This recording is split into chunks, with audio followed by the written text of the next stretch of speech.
நம்ம வெளியே ஏதாவது ஒரு காரியத்துக்காக வெளியே போகும்போது காக்கா வந்து நம்ம தலையில் தட்டிடுச்சு அப்படின்னா நம்ம வந்து நம்மளுக்கு ஆயுள் கண்டம் வந்துருச்சு, நம்ம உடம்புக்கு ஏதாவது ஒரு பிரச்சனை வரப்போகுது, உடம்பு தொல்லை பண்ண போகுது அப்படிங்கிற மாதிரியெல்லாம் இங்கே நம்ம எடுத்துக்கூடாது.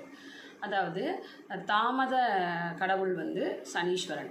அப்போ அவர் நம்ம போகிற காரியத்தை தடைப்படுத்துவார், இல்லைன்னா தாமதப்படுத்துவார் அப்படிங்கிறத நம்ம இங்கே எடுத்துக்கணும். அப்போ காக்கா ஒரு விஷயத்துக்காக போகும்போது தலையில் தட்டிடுச்சு அப்படின்னா திரும்ப வீட்டுக்கு உட்காந்து தண்ணி குடிச்சிட்டு புறப்படலாம். இல்லை அப்படின்னா குளிச்சுட்டு போகிறது அப்படிங்கிறது இன்னும் சிறப்பானது அப்படின்னு இங்கே எடுத்துக்கலாம்.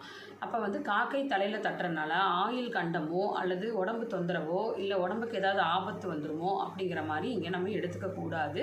அந்த போகிற காரியம் அப்படிங்கிறது நம்மளுக்கு தாமதமாக நடக்கும் ஒன்று, இன்னொன்று தடையாக வாய்ப்பு இருக்குது. இந்த ரெண்டை தான் நம்ம இந்த இடத்துல எடுத்துக்கணும். அப்போ நம்ம திரும்ப குளிச்சுட்டு போகும்போது அந்த இதானது நிவர்த்தி ஆயிரும் அப்படின்னு இங்கே நம்ம